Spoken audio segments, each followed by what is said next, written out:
कि वो मैंने पूरे आखिरी वक्त में महाराज को पूछा कि महाराज जी आप चले गए थोड़े समय के लिए, तो महाराज जी अपने बहुत ही टाइट स्केड्यूल है महाराज को यहाँ से पंढरपुर के लिए निकलने से भी महाराज जी आने के लिए तैयार हो गए हैं। महाराज जी का जैसे अल्प परिचय देना चाहता हूँ आप सभी भक्तों को। बहुत सारे भक्त यहाँ पर सेंटर में नए हैं। महाराज जी परम पूज्य गोपाल कृष्ण गोस्वामी महाराज के वरिष्ठ शिष्य। महाराज जी ब्रजवासी हैं, पिछले 40 साल से महाराज ब्रज में रह रहे हैं। महाराज का जन्म उड़ीसा प्रांत में हुआ, वहाँ से अपना एजुकेशन कंप्लीट करने के बाद महाराज जी यात्रा के लिए वृंदावन चले गए और वृंदावन में कृष्ण के प्रेम में वहीं पे बस गए। उसके बाद महाराज जी फिर से कभी घर लौट के नहीं गए। महाराज जी ने वृंदावन मंदिर में उपाध्यक्ष अध्यक्ष ऐसे कई सारे जिम्मेदारियों को निभाया। उसके बाद महाराज ने संन्यास ग्रहण करने के बाद भारत का जो राजस्थान का क्षेत्र है, हिमाचल प्रदेश है, इन सब राज्यों में जो प्रचार हो रहा है उसमें महाराज जी की बड़ी मुख्य भूमिका है। वहाँ पे राजस्थान जैसे या हिमाचल प्रदेश जैसे एरिया में महाराज ने प्रचार को आगे बढ़ाए। उसके साथ साथ महाराज जी पूरे वर्ल्ड वाइड अमेरिका, कनाडा, अन्य जगहों पे भी जाके कृष्ण भक्ति का प्रचार करते हैं। मैं महाराज जी से मेरा सौभाग्य है 15-20 साल से महाराज जी से संपर्क में हूँ। महाराज जी बहुत ही नम्र व्यक्तित्व है महाराज का, बहुत ही नम्र है। तो महाराज जी यहाँ पे इसलिए मैंने महाराज जी को कल ऐसे पूछ लिया कि महाराज जी आपका ट्रेन बोलते हैं वैसे ही कल्याण होकर गुजरेगा, जैसे 40 CST से होगा लेकिन कल्याण होकर गुजरेगा, तो आप थोड़ा सेंटर में चलेंगे तो अच्छा रहेगा। तो महाराज जी तुरंत तैयार हो गए। महाराज जी आप लोग जो आदेश देते हैं पालन करेंगे। तो आइए महाराज जी का स्वागत करते हैं इस इस्कॉन अमरनाथ सेंटर में। एक बार जोर से हरे कृष्ण महामंत्र का उच्चारण करें। हरे कृष्णा कृष्णा कृष्णा हरे हरे, हरे राम राम राम हरे हरे। पूज्य भक्ति आशीर्वाद महाराज जी की जय। सभी भक्तों से निवेदन है कि अपना अपना मोबाइल जो है वो साइलेंट मोड पे या स्विच ऑफ करके रखिएगा, क्योंकि जो भी हमारे पास आधा पौना घंटा हमारा श्री पे जो हम आशीर्वचन सुनेंगे उसको अच्छी तरह से आपके हृदय में उतर जाए। हरे कृष्ण हरे कृष्ण। आप सभी बम्बई के एक कल्याण क्षेत्र के अमरनाथ यहाँ है, तो इसलिए आपके कॉलोनी का नाम अमरनाथ। अमरनाथ है अमरनाथ, अमरनाथ। अमर मतलब आकाश, अमर मतलब कि मरते नहीं। अब कौन सा है, अमरनाथ है कि अमरनाथ? आकाश वाले धरती में रहते हैं, आकाश वाले अमर के नाथ जमीन के रहते। चलो, तो आज मकर संक्रांति की शुभ तिथि में इस छोटी सी केंद्र में आप जो आज इस संध्या समय में एकत्रित हुए हैं, तो आप सभी किसी चरणों में मेरा सादर प्रणाम स्वीकार करें। वंशा कल्पतरुभ्यश्च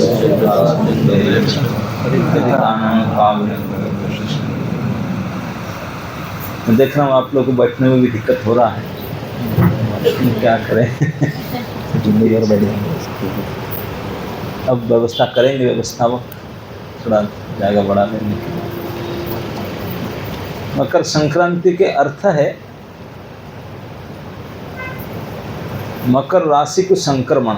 संक्रांति शब्द संक्रमण शब्द से आया है। संक्रमण मतलब जाना। भगवान सूर्य चलायमान है, चलते रहते हैं।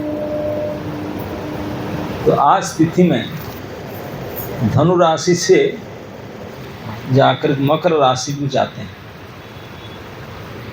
ये जो उनके संक्रमण हुआ एक राशि दूसरा से संक्रांति कहते हैं। हर एक महीना में एक एक संक्रांति होता है। ये धनु राशि से मकर राशि के आए, हर महीना में एक राशि चेंज करते हैं, लेकिन ये जो महीना का विशेषता ये है क्योंकि धनु राशि जो था, धनुर्मास, ये दक्षिणायन का अंतिम मास था और उत्तरायण का प्रथम मास है मकर संक्रांति। मकर इसमें क्यों अंतिम क्या है? क्योंकि ये संधि समय है जो हमारे 6 महीना होता है, देवताओं के 12 घंटा होता है। हमारा जितने सारे कंट्रोलर होते हैं ना, अधिदेव सब देवता होते हैं, देवताओं का दिन सुबह से शाम तक हमारा 6 महीना, तो उनका जब रात हमारा 6 महीना, तो हमारा 1 साल उनका 1 दिन। तो जब उनका रात होता है तो दक्षिणायन चलता है और रात होता है। तो आज से देवताओं का अभी सुबह सुबह अभी शुरू हुआ दिन। दिन में आप लोग उठकर काम दाम करते ना, रात को तो सो जाते हैं। तो इस प्रकार देवताओं के रात में सब सोए हुए हैं, कुछ सब बंद, ऑफिस बंद, कुछ काम नहीं होगा, ऑफिस बंद, बैंक बंद, कुछ काम नहीं होगा। तो सुबह हो सो काम होता है। तो उत्तरायण देवताओं के दिन है, वो आलोक प्रकाश मार्ग है और ये अंधकार मार्ग है। तो प्रकाश मार्ग का, मुख्य मार्ग का शुरुआत आज से होता है। आज की तिथि से भी 6 महीना तक चलेगा, दक्षिणायन तक। तो ये उत्तरायण है, देवताओं का दिन है, इसलिए दिन में सब कुछ एक्टिव होता है। तो इसलिए सब शुभ कर्म मंगल सब कुछ शुभ का शुरुआत होता है। उसका रेगुलेटर थोड़ा तो इसलिए उत्तरायण में जो शरीर त्याग करते हैं तब देवता एक्टिव रहते हैं, उच्च गति होता है, प्रकाशमान गति होता है।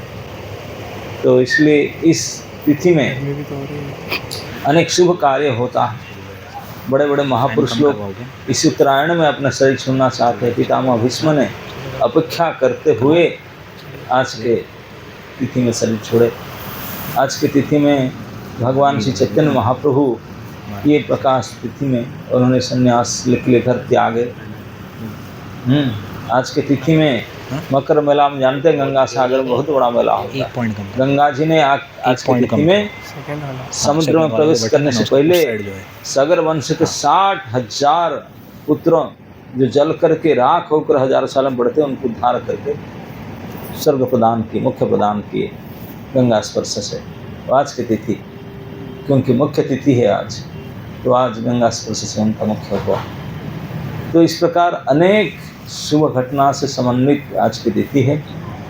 तो मुझे बताया गया कि भीष्म पितामह का स्तुति से एक श्लोक के ऊपर चर्चा करने के लिए, जैसे बताया कि पितामह भीष्म महाभारत युद्ध में महानायक थे, महासेनापति थे।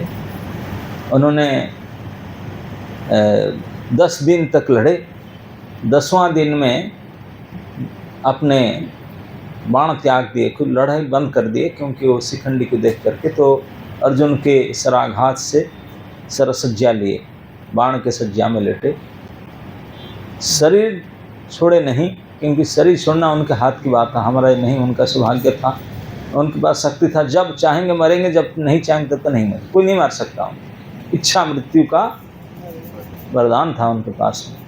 लेकिन अब देखिए, हम लोग को थोड़ा तकलीफ होने से मर जाऊं, को जहर दे दो खा के मर जाऊं, रस्सी लगा दो, मैं तकलीफ और सह नहीं सकता। सोचिए थोड़ा भीष्म पितामह के बारे में। उन्होंने जब 10वां दिन इस कुरुक्षेत्र के महायुद्ध के बीच में गिर पड़े, तो उनके शरीर में हर इंच इंच में आर पार सर घुसा हुआ था। अगर हमारा शरीर में एक कांटा आधा एक इंच भी कांटा घुस जाए, 2-4 दिन ना निकले और उसमें पस अगर आ जाए तो कैसा होता है, जो पेन होता है। हमको तो ICU जाना होता है कि नहीं, इतने दर्द होता है। और उनका शरीर नख से सिक तक भरा हुआ था, 1-1 इंच वाला नहीं, पूरे 1.5 फीट शरीर को आर पार कर रहा था बाण, जो गया और आ नहीं सकता, तीर था। और शरीर में सारे ब्लड निकल गया था, एक ड्रॉप ब्लड नहीं था। कोई ब्लड चढ़ाने वाले नहीं थे, हॉस्पिटल था नहीं, कोई नर्स नहीं थे, कोई कुछ भी नहीं खा रहे थे, ना पी रहे थे, ना टैबलेट रहे थे, कुछ नहीं। पूरे सरों की बाणों की सज्जा पर लेटे हुए थे। शरीर से सारे खून बह चुका था, लेकिन मर नहीं रहे थे, क्योंकि मरना उनके हाथ की बात। अब युद्ध खत्म हो गया, सब चले गए। हजारों लाखों लाश पड़े हुए हैं, घोड़े, हाथी, रथ, रथी मरे पड़े हुए हैं, करोड़ों लाशों के बीच में। दिन में तो चलो कैसा भी दुर्गंध, रात में कौन आता है इधर से? आप जब एक डेड बॉडी के मर जाए तब जाएंगे रास्ते में, है बड़ा पड़ा हुआ डेड बॉडी, जहाँ लाखों डेड बॉडी, कई मरे नहीं थे, अभी चित्कार कर रहे थे, मर नहीं पा रहे थे, दबे हुए थे हाथी घोड़े के नीचे, रक्त की नदी बह रहा था। इसके बीच में केवल वो डेड बॉडी खाने वाले जो चिड़िया होते हैं ना, कीट और सियार, कुत्ते, भूत प्रेत, यही तो आएंगे इस विभत्स स्थान में। और कितने दूर दूर तक एक डेड बॉडी को मजा कितने दुर्गंध होता है, जहाँ लाखों के होंगे तब क्या स्थिति होगा।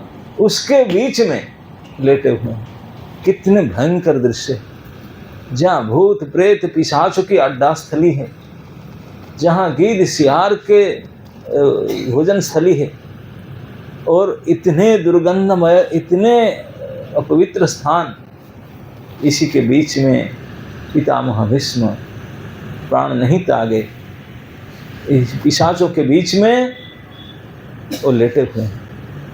एक ड्रॉप्स ब्लड नहीं शरीर में, कुछ खाने के लिए एक दाना भी नहीं है, कोई पूछने के लिए नहीं, दादाजी के बाबा जी क्या कुछ करूं, कोई नहीं पूछने वाले थे।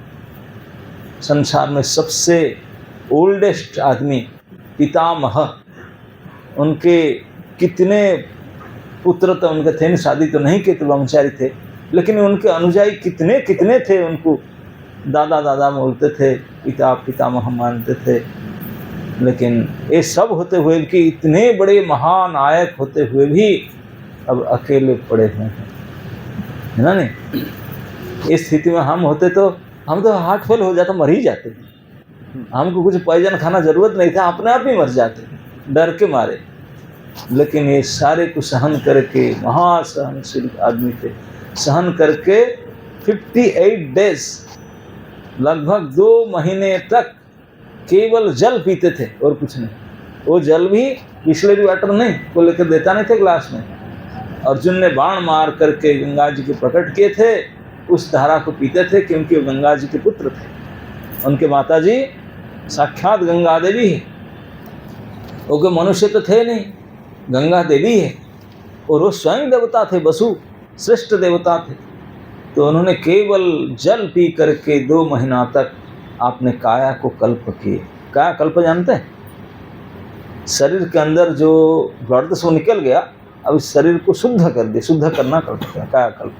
शरीर को शुद्ध किए, जैसे कपड़ा गंदा हो जाता ना तो साफ करते हैं, तो शरीर को पूरे अंदर से धो करके साफ कर दिए, सारे ब्लड चेंज हो गया, सब हो गया, सब कुछ हो गया, वो कुछ नहीं रहा।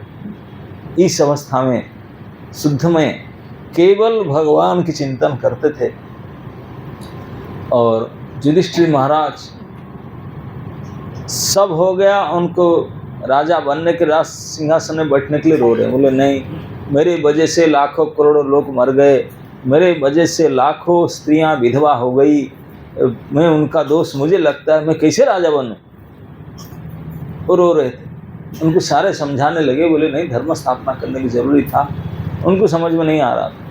ऋषि मुनि समझा कर थक गए, भगवान के आकर समझाए, वो नहीं समझे। कैसे समझेंगे, भगवान समझने नहीं देते हैं, अंदर से मोड़ के रखें। अंत में भगवान बोले, क्योंकि भगवान को चिंता था कि मेरा भक्त मुझे अपेक्षा करता है, मुझे जाना है उन लोग को लेकर। तो भगवान द्वारका जाना प्रोग्राम कैंसिल करके बोले दादाजी के पूछे, ओ दादाजी ओ बोलेंगे तो मैं समझाऊंगा, उनका तरह तो वो जानते थे पितामह का कितनी बड़ी ज्ञान है भंडार। तो अंततः भगवान कृष्ण युधिष्ठिर महाराज और उनके 5 भाइयों को, द्रौपदी को साथ में लेकर के जब आए कुरुक्षेत्र के युद्धभूमि पर, जहाँ वो लेटे हुए थे, बोले उनको पूछेंगे, उनके परामर्श लेने के लिए आए।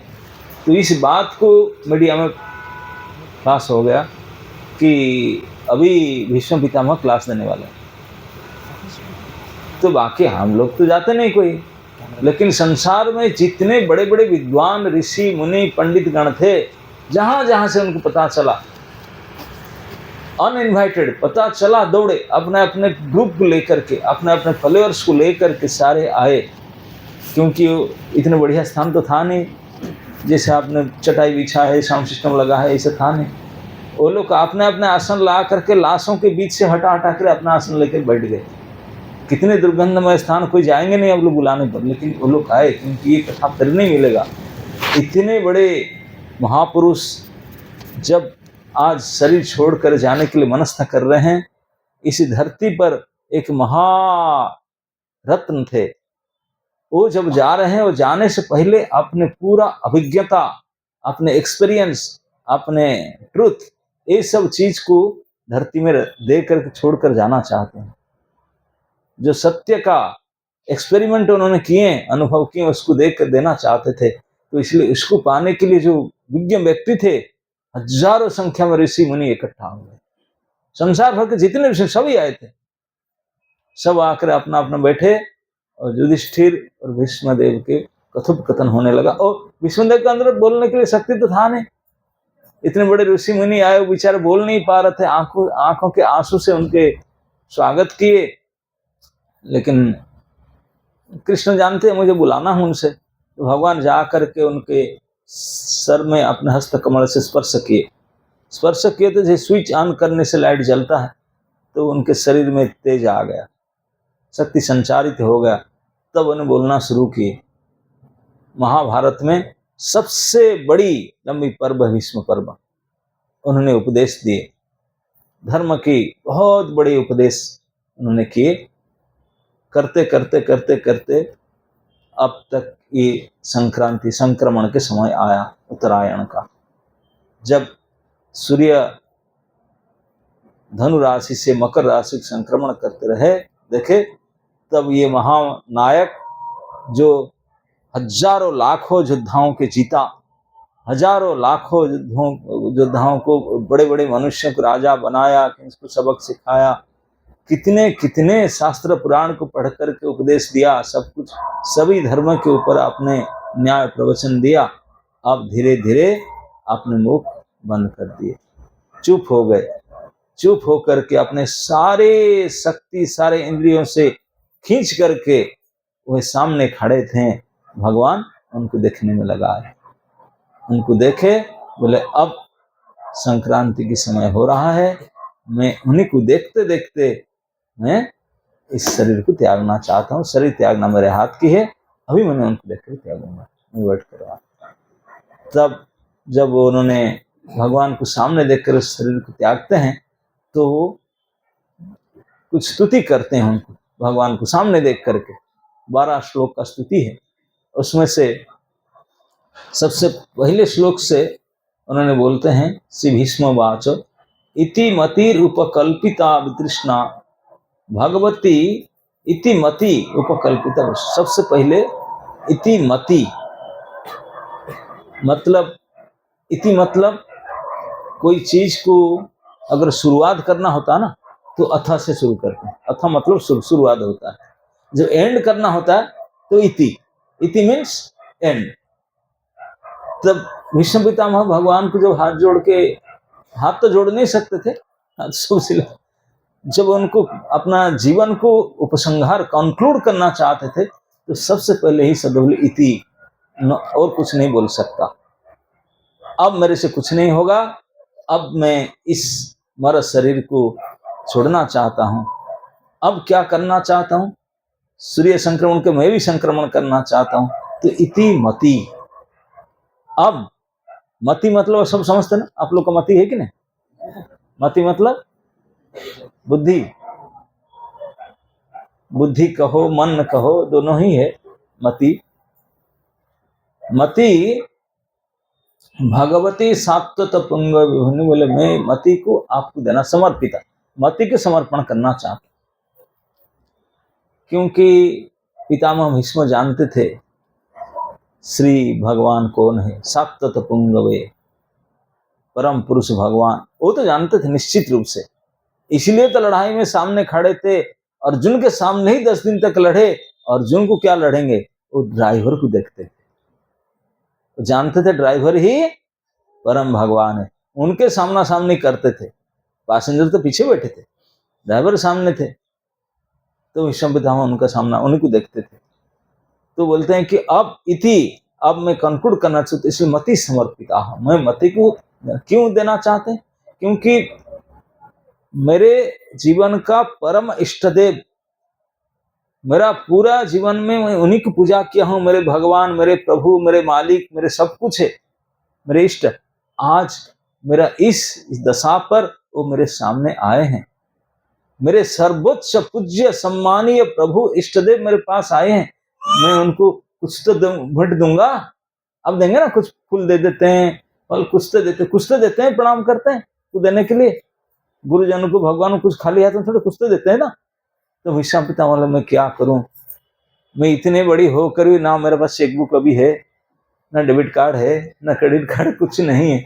अब तो 2 महीना से मैं पड़ा हूं, हाथ पैर हिला भी नहीं सकता हूं, शरीर में ब्लड भी नहीं है, क्या दूं। ये मेरे सर्वस्व जो मेरे साथ में आए हैं, मेरे पति, मेरे प्राणनाथ प्राणेश्वर मेरे सामने आए हैं, मैं क्या दूं उनको।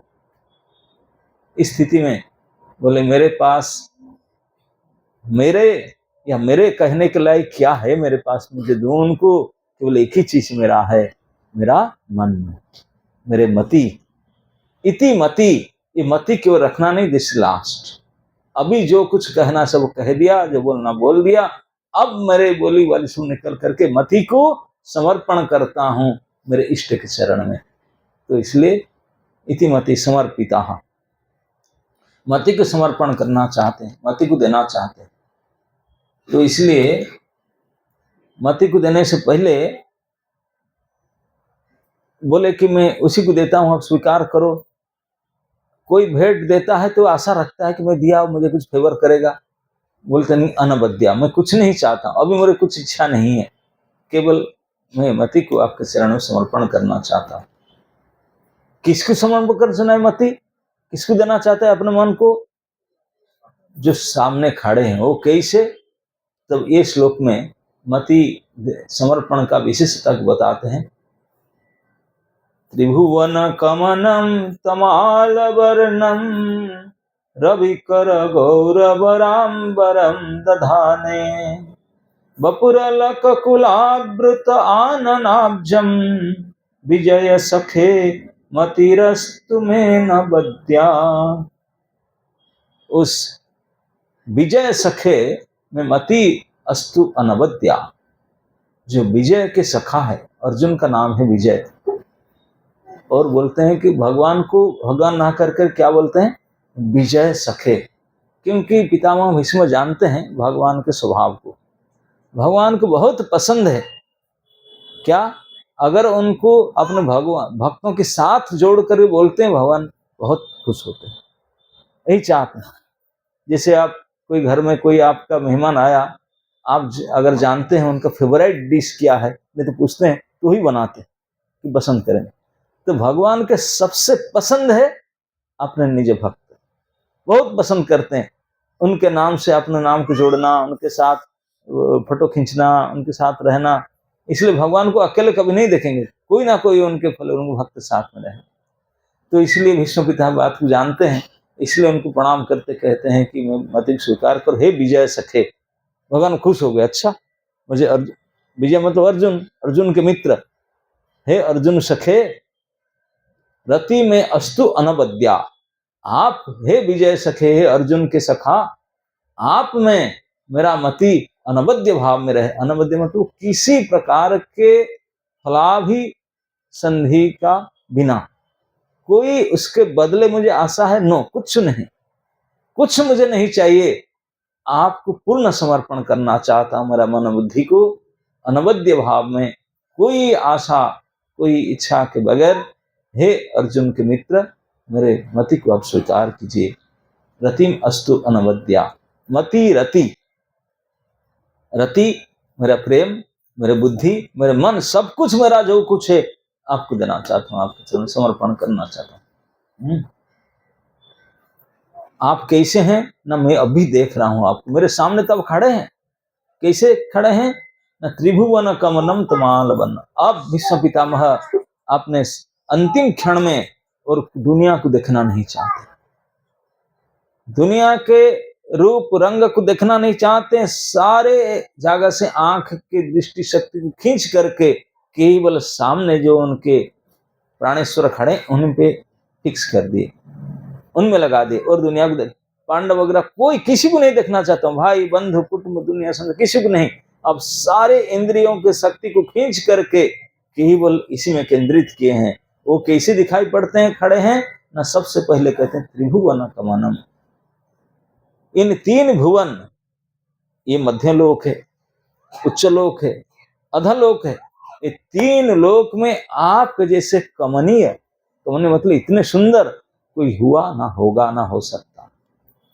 आपके जैसे सुंदरता, आपके जैसे श्रेष्ठ, आपके जैसे आकर्षण ऐसा कोई त्रिभुवन में नहीं है।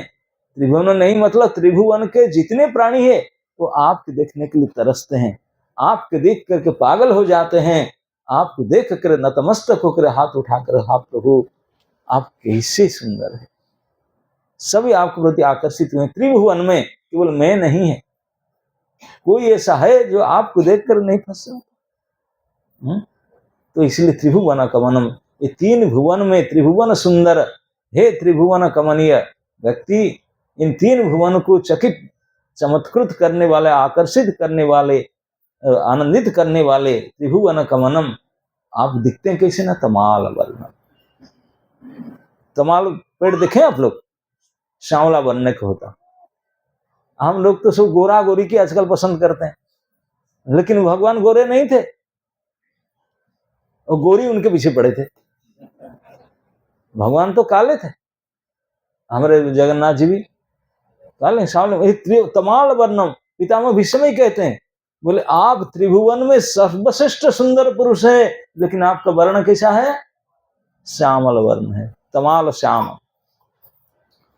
तमाल काले कलर, श्यामला वर्ण, श्यामल वर्ण बोलते हैं कि आप श्यामल वर्ण के हैं, लेकिन श्यामल वर्ण तीन भुवन में सबसे श्रेष्ठ वर्ण हुई है।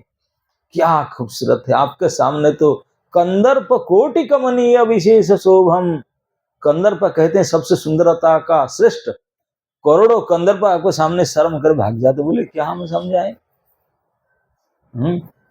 तो है तमाल वर्णम श्याम सुंदरम। आप जानते हैं भगवान काले हैं, काले रंग का विशेषता, कोई भी रंग हो उसको काला पोत तो ढक गया, लेकिन काला को कोई नहीं ढक सकता।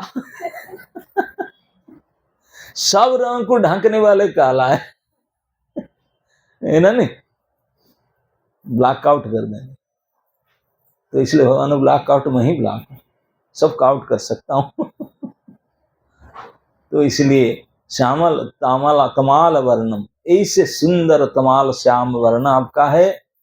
आप तीन भुवन में सर्वश्रेष्ठ सुंदर रूप है, लेकिन हे रूप वर्ण कैसा उनका, ना तमाल श्याम वर्ण है, और कैसे ना आप वस्त्र उसके ऊपर पहने हैं, ऐसे श्यामल वर्ण शरीर के ऊपर वस्त्र। रवि कर गौर अंबरम दधाने, दधान मतलब धारण किए हैं, कैसा, रवि कहते हैं सूर्य को, करे कहते हैं सूर्य का किरण को, सूर्य के किरण जैसा चमचमा तो है, पीला पीला है ना, गोल्डन रेज।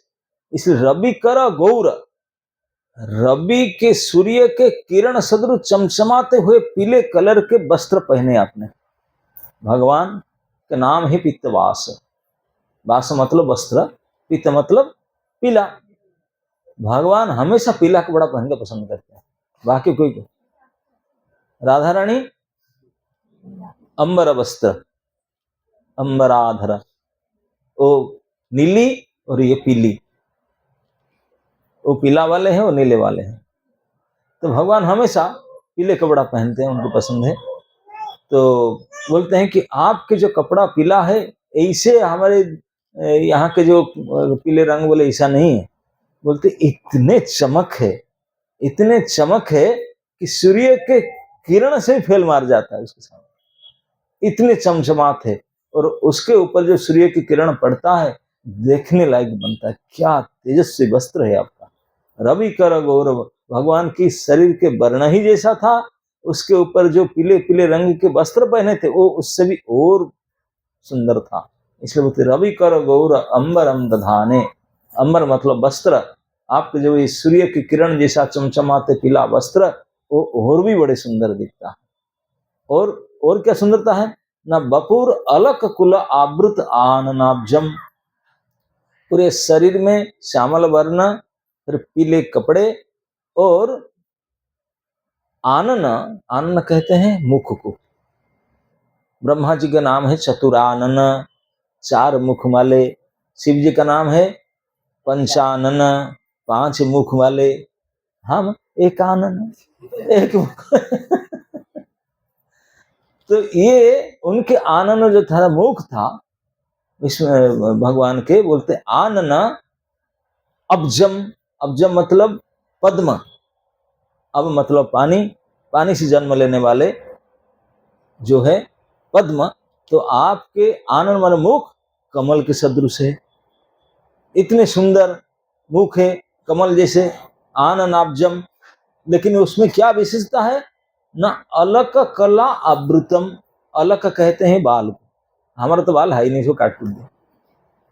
उनके भगवान के इतने सुंदर कुंचित केस था, घनम एक चकुंचित केसम, बिल्कुल काले काले घने कर्लिंग हेयर, कर्लिंग हेयर समझते ना, कुंचित केस, ऐसे कुंचित घने काले केस इतने लंबे लंबे थे, एक पूरा मुख आवृत था चारों तरफ, चारों तरफ यहाँ से वहां से वहां से सब आवृत था। इसी बोलते हैं बपुर अलक कुला, अलक कुल मतलब सारे केस राशि, इतने सुंदर सुंदर केस, हेयर स्टाइल, भगवान के जो बाल, ओहो देखने लायक बाल था। इसलिए पितामह भीष्म प्राण त्यागते समय उस बाल को सराहना करते हैं, ये अलग कुल है। ये पद्म के ऊपर भी और सुंदरता बढ़ता है, मुंह भगवान के पद्म समान है, कमल के समान है, लेकिन उसके ऊपर जो काले काले कुंचित बाल है, उनका तो सुंदरता सबसे बड़ी। इसी को बोलते हैं अलक कुल आवृत, पूरे ढंका हुआ था, आपके मुंह पूरा ढंका हुआ था इस सुंदर काले कुंचित केस राशि से।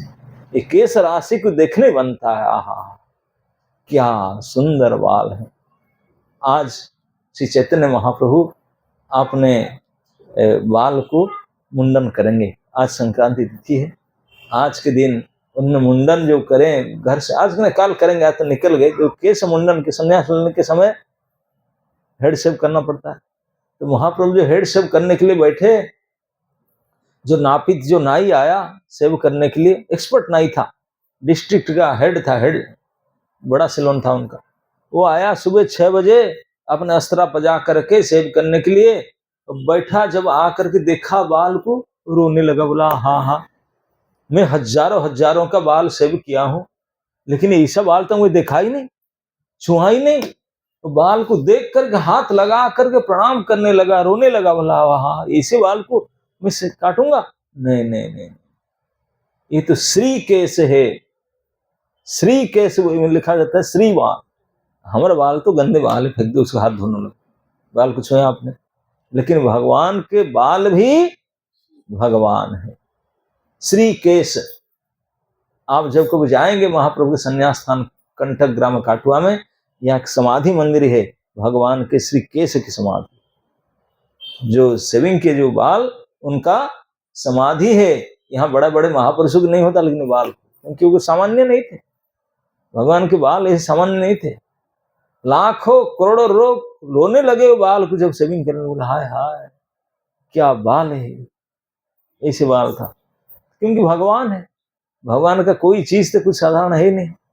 तो इसलिए विष्णु पितामह उनको अलक कुल आवृत आननाब्जम, उनके पूरे मुख राशि को जो सुंदर सुंदर कर्लिंग ब्लैक हेयर घेर करके रखा था, तो उसको देख करके बोलते हैं कि कितने सुंदर है आपके रंग शरीर के, तामल श्याम वर्ण, आपके कपड़े रविकर गौरवरम, सूर्य किरण को मात करने वाले इतने चमचमाते पीला वस्त्र, और आपके जो मुखमंडल को ढांक करके आपके सुंदर काले केश राशि, ऐसे सुंदर पुरुष, सुंदर मुख वाले पुरुष कौन है न, विजय सखे, अर्जुन के सखा है, इन्हीं में मेरा रतिम अस्तु।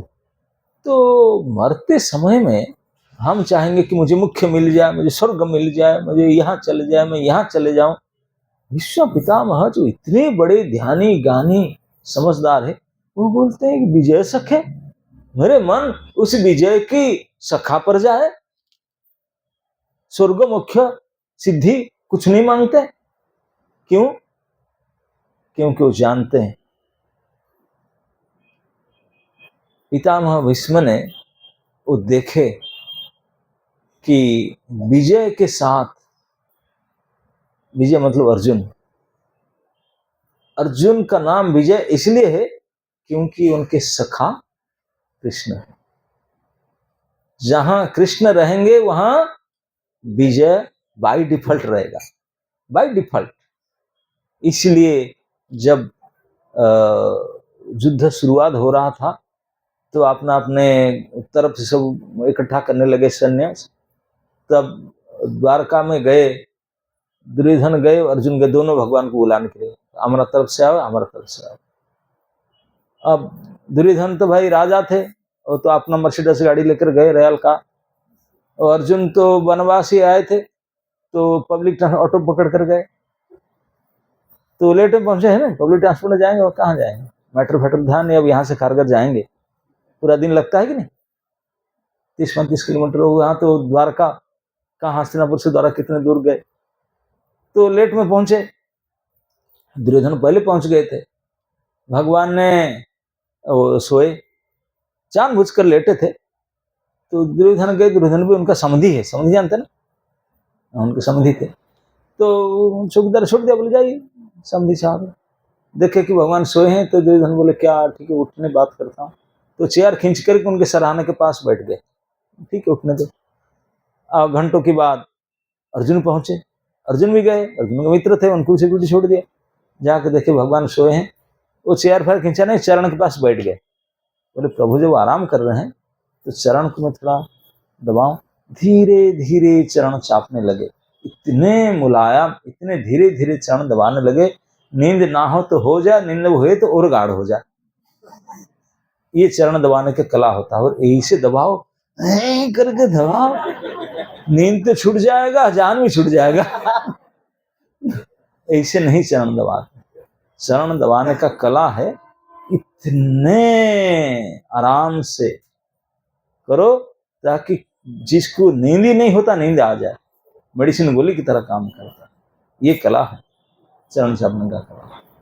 तो अर्जुन इतने सूक्ष्म से मसाज करने लगे, भगवान जो सोए थे उनका निद्रा और गाढ़ हो गया। वो होता है,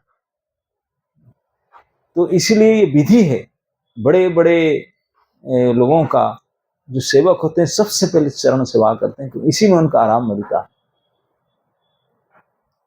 नीति शास्त्र कहता है सारे विवाहित स्त्रियों को कम से कम अपने पति का प्रतिदिन रात में चरण स्पर्श करके चरण सेवा करना चाहिए, भले 5 मिनट क्यों ना हो, वो सो जाते हैं चरण दबाने से। है सिकुटी मारना नहीं चाहिए, इतने आराम से करना चाहिए ताकि वो सचमुच आराम प्राप्त करें, है ना। तो अर्जुन जी भगवान के चरण सेवा करने लगे, भगवान को बहुत आराम मिला। तो जब भगवान आराम के बाद आंख खोले, आंख खोलते पहले किसको देखेंगे, जो सर के ऊपर बैठे ना, चरण में बैठे, आंख सीधा देखे, अरे अर्जुन आप कैसे ना, बस मैं आया हूँ, और अब तो जानते हैं युद्ध होने वाला है। दुर्योधन खड़ा हुआ है, क्या चल रहा है, घंटे भर पहले से मैं आके बैठा उनसे बात करते चल बड़ी दिस। भगवान आप आए क्या ना, मैं घंटे पहले से आया हूँ, आप यहाँ बैठे, मैं कैसे देखूं, सर उठा कर थोड़ी देखो, नजर उनके ऊपर गया ना रे, और क्या आपको चरण में बैठता मैं जा करके, मैं सीनियर हूँ, राजा हूँ, उनकी तरह चरण पकड़ जा करके। अच्छा ठीक है नहीं, आप तो बड़े आदमी हैं, बताए क्या ना, मैं भी इसी के लिए आया हूँ, आप हमारा तरफ चलिए, है ना, इसी बोलने से कोई आएगा। तो भगवान बोले मुझे पता था, इसलिए तो मैं सो रहा था, मुझे पता था आप दोनों ही आएंगे। भाई साहब तो तीर्थ में निकल गए, वो बोले हम किस तरफ से परिवार की लड़ाई में किस तरफ जाऊं। तो मैं डिसाइड किया ना, क्या डिसाइड किए, बोले मेरा पूरे नारायणी सेना अजय अभी तक कोई युद्ध में हारे नहीं है, हमेशा जीतावट। नारायणी सेना चतुरंगिणी, चतुरंगिणी मतलब रथारोही, गजारोही, अश्वारोही और पदातिक, 3 प्रकार के हजारों सेना अजय सेना है, उसको मैं एक तरफ रखा हूं। चतुरंगिणी अजय नारायणी सेना एक तरफ और एक तरफ मैं, लेकिन मैं लड़ाई में भाग नहीं लूंगा, अस्त्र धारण ही नहीं करूंगा, लेकिन मैं हूं, मुझे कोई लेना है, आप चॉइस करो, मैं एक तरफ से हूं, एक तरफ से अजय नारायणी चतुरंगिनी सेना है। दुर्योधन सोचा आपको लेकर लड़ेगा नहीं, टाइम पैसा खराब करो, खिलाऊंगा पिलाऊंगा, बोला लड़ेंगे नहीं, फालतू में क्यों लेंगे आप, सेना लड़ाई में सैन्य चाहिए, उसको लेकर जाएंगे। भगवान बोले लेकिन ये दो तुम क्यों, लेकिन आप दोनों को मैं चांस देता हूं, कौन क्या लेगा, लेकिन सबसे पहले चांस अर्जुन को मिलेगा। क्यों ना, पहले मैं उनको देखा और ये छोटा भी है, आप बड़े हैं और आप राजा है, तो इसलिए पहले चांस उनको देते हैं, और फिर वो जिसको ले लेगा नेक्स्ट आप जो बचेगा आप ले लेंगे। धर्मराज नहीं नहीं नहीं, मैं पहले, आप मुझे देना चाहिए। नहीं नहीं, आप पहले आए हैं, लेकिन मैं आपको नहीं देखा, मैं तो उनको पहले देखा। दूसरी बात है वो आपसे छोटे हैं, उस साथ उनको पहले देना चाहिए। दुर्योधन बोला और आप वो अगर सेना मांग लेगा, मैं आपको थोड़ी लूंगा, कच्चू उन्हें लूंगा, तो इसलिए मुझे चांस है। नहीं नहीं नहीं, देखिए उनको पहले देते हैं। तो वो तो दुर्योधन तो बिल्कुल गुस्सा करके बैठा था, अगर सेना मांग लेगा मैं तो चला जाऊंगा, और क्या कहता है, आपको थोड़ी लेके जाऊंगा। आप बोलते लड़ेंगे नहीं तो क्यों लेके जाऊंगा, लड़ता तो कुछ करता। तो लेकिन वो क्या करे, भगवान मना कर, तो ना उन्हीं को चांस, फर्स्ट चांस। तो अर्जुन को पहले चांस दिए। दुर्योधन तो नारियल तोड़ा और कितना मनोती किया कि कुछ गलती मांग जाए, लेकिन ये जानता थोड़ी मांगेगा, लड़ाई के मौसम है तो सेना ही मांगेगा, लड़ाई के सन्यास चाहिए कि नहीं। हाँ, तो जो अर्जुन को चांस दिया गया कि अर्जुन आप चूज करो ये दोनों से किसको, अर्जुन हाथ जोड़ बोला प्रभु मुझे सेना नहीं चाहिए, मुझे तो आप ही चाहिए। दुर्योधन तो ताली मार करके नाचने लगा, बोले अरे यार सही में जंगल में घूमते फिरते उनका बुद्धि जंगली हो गया बुद्धि खराब हो गया, सेना ही नहीं चाहिए, लड़ाई के समय वही चाहिए, निहत्था को लेकर करेगा क्या। भगवान ही बोले अर्जुन ये क्या किया तुमने, मैं तुझे समझा दिया मैं लड़ूंगा नहीं, असुर धन तो मुझे मांगता है, नारायणी सेना मेरा है, चतुरंगिनी सेना उसको नहीं, लड़ाई के समय युद्ध में वही जरूरत है। हाथ जोड़े दुर्योधन के पास, भगवान बोले please one more chance, mistake by mistake. Arjun सोच समझ करके मांगो, अर्जुन आप सोच समझ कर मांग रहा हूं, मैं आपको ही चाहिए, मुझे सेना नहीं चाहिए। अर्जुन क्या बात कर रहे हैं अपने, लड़ाई में मुझे नहीं लेते, मैं लड़ूंगा नहीं।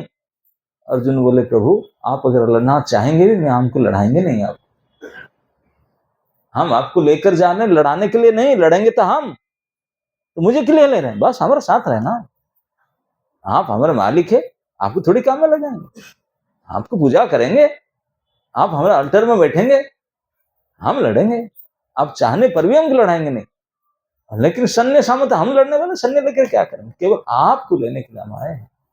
दुर्योधन तो इतने खुश हो गया, वाह वाह वाह वाह, अरे दुर्योधन वो तो खुशी होकर सन्य लेकर के गया। अब अर्जुन भगवान को लेकर के आए, क्योंकि अर्जुन जानते हैं जहां जत्र जोगेश्वर कृष्ण जत्र पार्थ धनुर्धर तत्र श्री विजय भूति नीति भुआमतिर मम, है कि नहीं, वहीं विजय रहेगा जहां भगवान रहेंगे और भगवान के भक्त रहेंगे। तो इसलिए भीष्म पितामह देखे भगवान को विजय सखे क्यों बोलते हैं कि उन्होंने देखे हैं लड़ाई के समय 10 दिन तक अर्जुन के सामने, रथ के सामने उनका रथ रहता था, तो देखते थे, इसलिए आगे कहेंगे कि विजय रथ कुटुंब, भगवान को बोलते हैं कि आप तो विजय रथ कुटुंब। कुटुंब शब्द का अर्थ जानते क्या होता है, फैमिली, परिवार को कुटुंब कहते हैं। बोलते हैं हे प्रभु मैं देखा आपके कुटुंब को, क्या कुटुंब ना, विजय का रथ ही आपके कुटुंब था। विजय मतलब अर्जुन का, अर्जुन के रथ को बचाने के लिए, पालने के लिए, प्रोटेक्ट करने के लिए आपने क्या क्या नहीं करते थे, मैं देख करके हैरान, हाय हाय, जैसे कोई कुटुंब पालन करने के लिए कभी झूठ बोलना पड़े, कभी ओवर टाइम करना पड़े, कभी किसी परिश्रम और एक्स्ट्रा करना पड़े, तो करके कुटुंब पालन के लिए, यहाँ तो नीति भी कहता है यहाँ थोड़ा एक्स्ट्रा कर सकते हैं, थोड़ा चलेगा, यहाँ धर्म भी साथ देता है, कुटुंब भरण पोषण के लिए थोड़ा बहुत झूठ फूट, थोड़ा बहुत गड़बड़ी, थोड़ा टाइम ये कर सकते हैं, धर्म नीति भी कहता है, क्योंकि कुटुंब है ना, कुटुंब भरण के लिए आवश्यकता है। तो आप तो सारे नियम तोड़कर कुटुंब की तरह अर्जुन के रथ को पूछते थे, मैं देखा हूं, क्योंकि हजारों महारथी टारगेट किए थे अर्जुन को। दुर्योधन ने ऐलान किया था बाकियों को छोड़ो, केवल ये वानर ध्वज रथ को अगर हम टारगेट करें, ये अगर आउट हो जाए तब तो हम बाजी मार लेंगे। इसी के वजह से कुछ नहीं, तो इसी को टारगेट किया गया था। कितने महारथी अपने अपने अचूक बाण, अमोघ अस्त्र, शक्ति अस्त्र सब चलाए, लेकिन कुछ भी, क्योंकि ड्राइवर ही ऐसा था, कभी गाड़ी ऊपर ले जाता था, कभी नीचे लेता था, कभी बाएं कभी दाएं। कितने तत्पर रहते थे, कितने व्यस्त रहते थे, पसीना उतर थे, इतने व्यस्त कि रथ को मुझे बचाना है, कितने चौकन्ना रहते थे। अर्जुन नहीं देख रहा था, अर्जुन के पीछे में लड़ाई थे, भीष्म देख रहे थे। बोले माय गॉड, कितने अलर्ट, हाई अलर्ट अर्जुन के रथ को बचाने के लिए। आप लोग को पता होगा कि नहीं, जब महाभारत युद्ध अंत हो गया, सब खत्म हुए, गाड़ी लेकर के भगवान पार किए, बोले अर्जुन उतर जाओ। पहले आप उतरो। अरे नहीं, मैं बोलता हूँ तो पहले आप उतरो।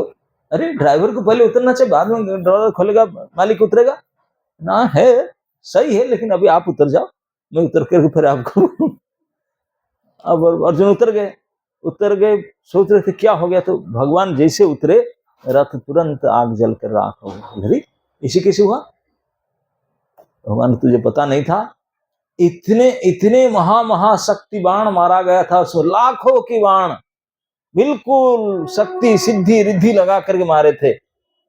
वो आपके रथ तो उसी समय उसी दिन ध्वंस हो जाना था आपको लेकर के, लेकिन क्योंकि मैं बैठा था, वो इनएक्टिव था, मैं बैठा था, ये सारे शक्ति, सारे सिद्धि, सारे रिद्धि सब इनएक्टिव थे, क्योंकि मैं था, मैं आपको बचाना चाहता था, इसीलिए सब इनएक्टिव थे। पॉज बटन दबा कर रखा था मैंने।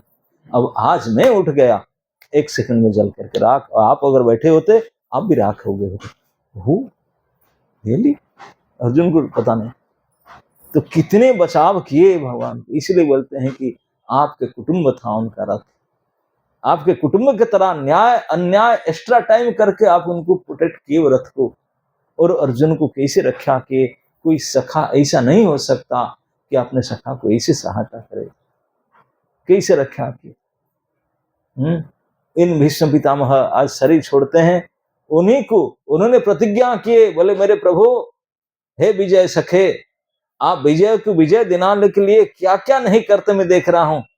आज अगर सचमुच है प्रभु, मैं भी अभी आपके सच्चा भक्त हूं, तो मेरे वचन रक्षा करने के लिए आपके वचन को अब तोड़ना पड़ेगा। क्या आपका वचन, आपने कसम खाए हैं, मैं युद्ध में लड़ाई में अस्त्र धारण नहीं करूंगा, लेकिन मैं देखूंगा कैसा अस्त्र, आज अस्त्र धारण करना ही पड़ेगा। मैं प्रतिज्ञा करता हूं, आज आप अस्त्र धारण करेंगे, नहीं तो आज अर्जुन को मैं ठहरने नहीं दूंगा, आज अर्जुन को मिटा दूंगा। अगर आप अस्त्र धारण नहीं करेंगे उनको बचाने के लिए, आप अगर प्रतिज्ञा नहीं तोड़ेंगे, तो अर्जुन आज सूर्यास्त नहीं देखेंगे। आज मैं इसे लड़ूंगा। और भीष्म पितामह इतने महापराक्रम प्रकट किए, अर्जुन का हाथ से बाण टिकता नहीं था, उठाता तो कट जाता था, उठा कटता था। अर्जुन बोला क्या आज का तो दादाजी के सामना ही नहीं करना होता, इतने महापराक्रम। भगवान बोले क्या करता है अर्जुन? पीछे मुड़ करके देखे, अर्जुन पसीना पोंछ रहे थे, उनके दम निकल गया था, सर से पसीना पोंछ रहे थे। भगवान बोले अरे ये तो बूढ़ा आज मार देगा लगता है उसको हताश कर दिया। भगवान ने वहीं पे स्टीयरिंग छोड़ दिए, स्टीयरिंग पकड़े हुए थे, घोड़े के लगाम पकड़ा, वहीं पे खड़े हो गए ड्राइवर सीट पर, चिल्लाए क्या समझ रखा है, मैं होते होते तू अर्जुन को मारेगा? ये हिम्मत तुम्हारा, मैं नहीं छोड़ूंगा, मारने से तुझे मार दूंगा। गर्जना करके स्टीयरिंग छोड़ करके कूद पड़े गाड़ी से, हाथ में कोई अस्त्र शस्त्र था तो नहीं, एक टूटा हुआ रथ के चक्का पड़ा था, उठा लिए उसको। अरे चक्का चलाने का एक्सपर्टीज उनका बचपन से है, उनका एक नाम है चक्री, चक्रधारी। भगवान का एक नाम है चक्री, चक्रधारी, हमेशा चक्र धारण करते हैं, है ना नहीं? चक्र उनका हाथ में, चक्र चलाने का जितना कुशलता, जितने एक्सपर्टीज हमारे कृष्ण को है, और कोई इनका किसी का पास नहीं है, क्योंकि हमेशा चक्रधारी है।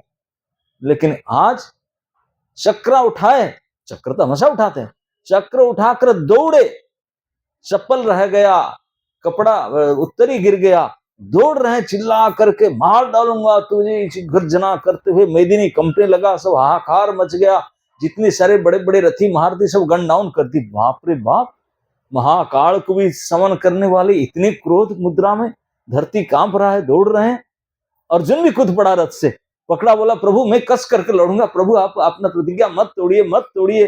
दोनों पर नहीं, तू डर गया, तुम्हें अर्जुन को घिसटते घिसटते आगे जा रहे थे। भीष्म पितामह अपने बाण छोड़ दिए, छोड़कर हाथ उठा, बोले प्रभु आइए, मारिए मुझे, हे प्रभु आप चक्रधारी है बचपन से, लेकिन चक्र चलाने का कला ही क्या भूल गए? चक्र एक अस्त्र होता है, वो शस्त्र नहीं है।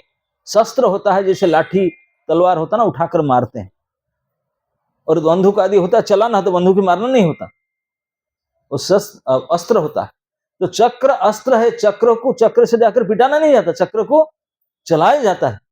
बोले आपसे ज्यादा कौन ये बात जानता है, चक्र चलाने का कला में आपसे कौन ज्यादा जानता है? लेकिन अब चक्का उठाकर दौड़ कर आ रहे, मुझे चक्र में पिटेंगे क्या? मुझे चक्का मुझे पिटेंगे, चक्र चलाना भूल गए? ये कैसे हो सकता है? साक्षात चक्रधारी चक्री चक्र चलाना ही भूल गए, चक्का लेकर दौड़कर पिटने के लिए आ रहे हैं। ये क्यों? भगवान ने क्यों दिखाना चाहते हैं कि भूल गए क्या? चक्का को चलाया जाता है, चक्का से पिटना नहीं होता। ये इसीलिए दिखाना चाहता है कि देखो दुनिया वाले, मैं अगर भक्त के रक्षा करना चाहता हूं, भक्त वत्सलता से मैं क्या क्या नहीं कर सकता। चक्का चलाए बगैर पिट सकता अर्जुन के प्रति जो वत्सलता, जो प्रेम था, इसके कारण भगवान ने अपने प्रतिज्ञा तोड़े, चक्र उठाकर दौड़े, चक्र को चलाए नहीं, चलाकर घुमाकर वहीं चला सकते थे, फेंक सकते थे, लेकिन चक्र को उठाकर दौड़े। विषम बताओ, उसी देखकर बोले धन्य है आप, ये क्या कर रहे हैं? तब भगवान क्या, अरे रे रे रे रे, मैं गलती कर रहा हूं। तब अर्जुन बोले दोनों पकड़ रहा था, चलिए चलिए चलिए। तब ये विष्णु पितामह जिन्होंने भगवान को प्रतिज्ञा तोड़वा दिए, भगवान के भक्त वत्सलता के प्रकट कराए, विष्णु पिता सामने देखे 10 दिन तक कैसे भगवान अर्जुन को अपने पुत्र से भी और अधिक सखा, तो क्या सखा ऐसा होना चाहिए। इसलिए बार बार बोलते हैं विजय सखा, आप वास्तविक विजय की सखा है, विजय देने के लिए आप ही तुले हुए हैं। वो थोड़ी क्या लड़ते थे, लड़ते तो आप ही थे, बिना अस्त्र धारण किए असली लड़ाई तो आप ही करते थे, हम सामने देख रहे हैं। अर्जुन पीछे बैठा था, वो क्या देखेगा? युद्धि तरग, जो युद्धि में, तो युद्ध में तुरग घोड़े को बोलते हैं, घोड़े को टापू से जब धूल उड़ रहा था, आपके केस बिखर गए थे, इतनी तेजी से इधर उधर हिल रहा था बाल, उसमें धूल सट गए थे, श्रम बिंदु पूरे पसीना शरीर में आ गया था, और मैं इतने तीखा बाण मार रहा था, पूरा शरीर को छीन दिया था, आपका ब्लीड हो रहा था, पूरा शरीर से रक्ताक्त हो रहा था, उसमें धूल उड़कर लग रहा था, लेकिन उसको भूक्षेप नहीं कर, देख नहीं रहे थे कि मेरे क्षत विक्षत शरीर, पसीना उतर रहा है, बाल ये खुल गया है। अर्जुन को बचाने के लिए इतने व्यस्त थे, इतने कार्यरत थे कि मैं इसी को देख रहा था। धन्य है आप, अर्जुन को बचाने के लिए इतने तत्पर है। इसी के लिए विष्णु पितामह, इसी में मेरा मति रहे मेरे, क्योंकि विष्णु पितामह देखे कि भगवान के सारे लीलाओं को सुने जाने, गोपियों के दाम लगे, बोले वृंदावन के रास लीला मैंने सुना हूं, उसको भी देखा, बोले कोई ऐसा आपके लीला मेरे बगैर नहीं, मैं सबको ध्यान से सुना हूं और समझा हूं, लेकिन आज के इस जो युद्ध का लीला मैंने देखा, ऐसा मैंने कभी ना सुना ना मैंने देखा। भक्त को रक्षा करने के लिए, भक्त उद्धार के लिए आपका जो तत्परता आज मैंने जो देखा, ये अनसुनी अनदेखी है मेरे लिए भी। इसीलिए मैं चाहता हूं मेरे मन वही विजय सखे, अर्जुन के प्रति आपका जो उत्कट वात्सल्य, जो प्रेम, उसी पुरुष में मेरा मन जाए, क्योंकि ऐसा पुरुष ना रास बिहारी है ना और कोई है, कोई अभी तक नहीं हुआ। सबसे टॉप मोस्ट प्रेम, स्नेह, ममता, दया, सभी का सर्वोच्च भाव से अर्जुन को बचाने के लिए भगवान के जो कला, भगवान के जो भाव को भीष्म पितामह सामने देखे थे, देख करके बोलते हैं हा हा, हे विजय सखे, मेरा रति मति आप में ही रहे रति मस्तु अनवद्या विजय सखे। हे विजय के सखे मेरा रति रहे, मुझे ना स्वर्ग मख्य सिद्धि पिद्धि कुछ नहीं चाहिए और वैकुंठ कुछ नहीं चाहिए। ये जो भक्तों के प्रति इतने उदार, इतने ममता, इतने स्नेह संपन्न जो पुरुष हैं, उन्हीं में रति रहना चाहिए, मति रहना चाहिए, फिर और क्या चाहिए। ये पितामह भीष्म जो संसार में सर्वश्रेष्ठ अभिज्ञ विज्ञ पुरुष हैं, उनका मतामत है कि उन्हीं में मती जाए, मुझे और कोई ना जाए। क्योंकि उन्हें देखें, थोड़ी दिन पहले युद्ध में देखे थे, हम लोग देखे नहीं थे, इसे बोलते हैं प्रभु हमको वैकुंठ भेज दो, हम गोलोक भेज दो, लेकिन उनसे ज्यादा हम गोलोक वैकुंठ कुछ नहीं जानते। वो बोलते हैं कि मुझे कहीं नहीं चाहिए, ये विजय की जो फ्रेंड है उसी में मेरे रति मती रहे और कुछ नहीं। हरे कृष्ण। तो इस मकर संक्रांति के तिथि में इन महापुरुष भीष्म पितामह ने अपने इस अभिज्ञता, आपने देखे समझे सुने सत्यता को प्रकट करते हुए भगवान ने अपनी मति बुद्धि को समर्पित करते हुए उन्होंने भगवत शरण को प्राप्त किए। भगवान के इस पार्थ सारथी रूप में ही उन्होंने अपने को प्रवेश करा। पार्थ सारथी रूप भगवान का सबसे प्रेमी रूप, वत्सल रूप। हरे कृष्ण। हरे कृष्ण। तो महाराज जी का बहुत ही सुंदर शब्दों में महाराज जी विष्णु पिता की जो प्रार्थना है पिता विष्णु की हुई, उसके बारे में महाराज जी बहुत सुंदर और सटीक शब्दों में विवरण किया है। इसलिए हम भाई महाराज को धन्यवाद देते हैं कि महाराज जी यहाँ पे समय निकाल के आए। एक बार जोर से हरे कृष्ण महामंत्र बोल रहे हरे कृष्णा कृष्णा कृष्णा हरे हरे, हरे राम राम हरे। महाराज जी को प्रार्थना करते कि महाराज जी आप जरूरी कभी मुंबई आएंगे अगले समय में, तो थोड़ा समय निकाल के यहाँ आएंगे तो सभी भक्त आपके बड़े आभारी रहेंगे। इसके साथ कुछ सूचना अनाउंसमेंट है। आज का जो प्रसाद स्पॉन्सर किया वो अच्युत प्रभु ने किया हुआ है, और उनका भी धन्यवाद देंगे। एक बार जोर से हरे कृष्ण महामंत्र बोलते हरे कृष्णा कृष्णा कृष्णा हरे हरे, हरे राम राम हरे। तो और एक अनाउंसमेंट है, क्योंकि नीचे जगह कम है तो आप सभी लोग अभी कीर्तन होगा उसमें पार्टिसिपेट